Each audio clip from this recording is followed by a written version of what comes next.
Diga. O Lula é um estadista do ponto de vista do termo jornalisticamente, né, ou historicamente falando, que é aquela figura que de fato consegue sintetizar nele o pensamento da maior parte da nação durante um tempo, marcar um período. O Lula é isso, foi nos governos anteriores e continua sendo no governo atual. Mas, assim, se a gente tiver uma visão um pouquinho mais burocrática, um estadista é todo aquele que consegue representar, mesmo que por um breve período, os interesses do Estado que ele representa. Né? Mas ir além de um chefe de governo. Obviamente, em países que têm primeiro-ministro e presidente, o primeiro-ministro ele vai fazer o papel de chefe de governo e o presidente o papel de chefe de Estado. Então ele sempre será o estadista. É uma visão extremamente burocrática essa. Né? O estadista é o cara que representa o Estado, é o rei da Inglaterra, que no dia a dia não manda nada, quem manda é o primeiro-ministro.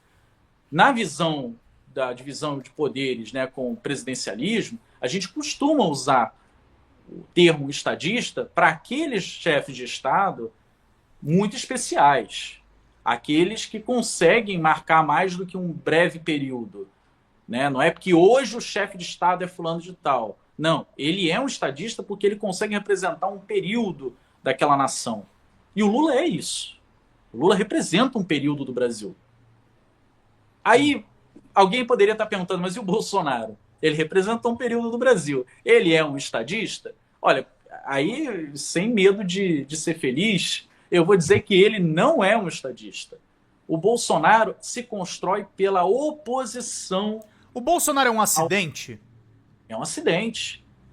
O Bolsonaro é uma conjunção de fatores da direita que passam muito pelo golpe de Estado e pelo antipetismo. Ele não é constitutivo por si só, ele é anti-algo. Ele é a antítese do estadista do nosso tempo. O estadista do nosso tempo é o Lula, como já foi Vargas no passado, como Brizola, mesmo sem ter sido um presidente da República, poderia ser considerado um estadista, porque ele representava uma visão de um bloco no poder, impossível, que não chegou a se materializar, de defesa do país, da sua inserção internacional, daquilo que ele pode representar, de visão de mundo. Isso é um estadista.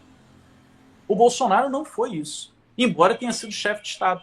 Por isso que eu prefiro muito mais essa visão do estadista, para nós, que, né, não temos essa separação clara entre chefe de governo e chefe de Estado. Estadistas são esses seres excepcionais, que marcam época, que representam ideias únicas, que condensam em torno deles toda uma geração de ideias e de pessoas. O Bolsonaro não foi isso, nem no período que esteve no poder. Bolsonaro foi a conjunção de diferentes grupos da direita, num contexto em que o presidente Lula foi impedido de concorrer, porque senão ganhava do Bolsonaro também, e governou de uma forma atabalhoada, porque ele não conseguia fazer maioria no Congresso, ele não negociava com o Congresso.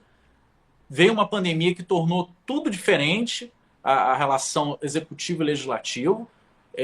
Ele não foi recebido pelo mundo como representante do Brasil. Era quase como se todo mundo olhasse para o relógio e falasse assim, quanto tempo falta para esse cara sair mesmo? Tô precisando falar com o Brasil, cara, mas agora não dá não. Era isso. Não dá para chamar um cara desse de estadista. Embora ele tenha sido muito mais eficiente do que todos os tucanos em vencer o PT. Uhum. Então, se ele não é, não adianta me perguntar se as outras figuras do PSDB eram estadistas. Não eram. Nem o Fernando Henrique. E olha, Fernando Henrique marca mais época, muito mais do que o Bolsonaro. Mas o Fernando Henrique ele vem numa linha que, para mim, é continuidade do Collor, inclusive, de desregulamentação, de subserviência total à agenda do consenso de Washington. E muita gente gosta do Fernando Henrique ainda, mundo afora, porque ele era um sujeito extremamente qualificado, inteligente, literato, enfim. É óbvio que ele é um cara muito mais respeitado, não há comparação dele com o Bolsonaro. Claro. Mas estadista, para mim, o Brasil teve poucos. Tem gente que diz que só existem dois, né? Vargas e Lula. Então, eu meti o Brizola aqui nessa história, embora ele não tenha sido presidente da República, eu acho que para consumo interno do país, no campo das ideias e tudo mais, ele conseguiu estender esse varguismo, né, e dar a sua face própria a ele durante muitas décadas, gente. Isso não foi uma coisa assim, o Brizola ali de 80, final dos 80, começo dos 90, não, o Brizola foi uma... Ele conseguiu disputar com o Lula, enquanto o Brizola esteve na crista da onda e vivo, né, o Lula não era o Lula que se construiu a partir do governo. Quando o Lula se elege presidente, o Brizola já estava ali nos momentos finais dele, né, já tinha também se recolhido, já não estava mais na crista da onda. Então, ali o Lula, a partir dali, constrói a sua posição como estadista nacional. Mas até então, para mim, o Brizola era uma figura de proa. Talvez, ideologicamente falando, até aquele momento, maior do que o Lula. O Lula se torna maior do que o Brizola, porque o Lula chega à presidência e transforma o país. Uhum. Mas até aquele momento, para mim, o Brizola era a figura da esquerda com maior significação para o ideário nacional, mais do que o Lula, inclusive. E o Lula que eu estou falando é o Lula dos anos 80 e 90, hein? É o Lula do Velho Testamento. É o Lula esquerdão. Sim. E mesmo assim, para mim, o Brizola ainda é uma figura mais relevante do ponto de vista das ideias, da representação de ideias naquele momento. Mas o Lula ele tem esse paradoxo interno, né? Ele cresce absurdamente tornando-se presidente da República e ao mesmo tempo ele tem que fazer a conciliação, né?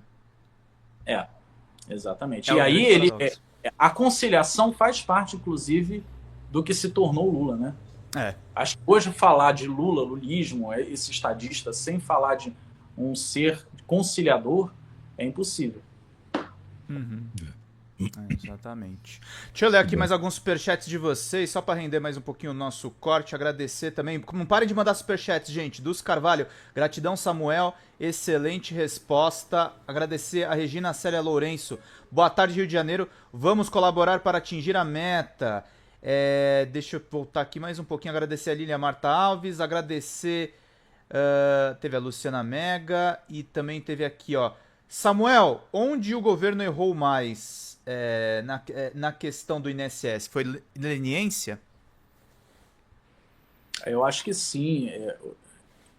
Poxa, parece que eu vou passar pano aqui dizendo que o erro não foi do governo como um todo, né, e querer jogar a conta só no Ministério da Previdência, mas não dá, gente, para não dizer que o problema estava concentrado no Ministério da Previdência, porque os outros órgãos do governo estavam apurando, estavam trabalhando, estavam tentando conter o problema, anteciparam a informação, ou seja, isso não veio a público porque a imprensa vazou. Foi um próprio governo que marcou aquela reunião, chamou, falou, temos um problema seríssimo, estamos tomando tais e tais medidas. Então, todo o resto do script o governo acertou. Me parece que o erro veio ao longo dos últimos 2 anos dentro do Ministério da Previdência, em minimizar o problema, em tentar achar meias soluções, preservando o problema. Não tem o que dizer. Parece que enquanto o governo inteiro entendeu que a melhor estratégia era partir para cima e matar o problema, e doa quem doer, e isso tanto na CGU, quanto na Justiça, no Ministério da Justiça, o Ministério da Previdência adotou uma conduta diferente. São 2 governos trabalhando.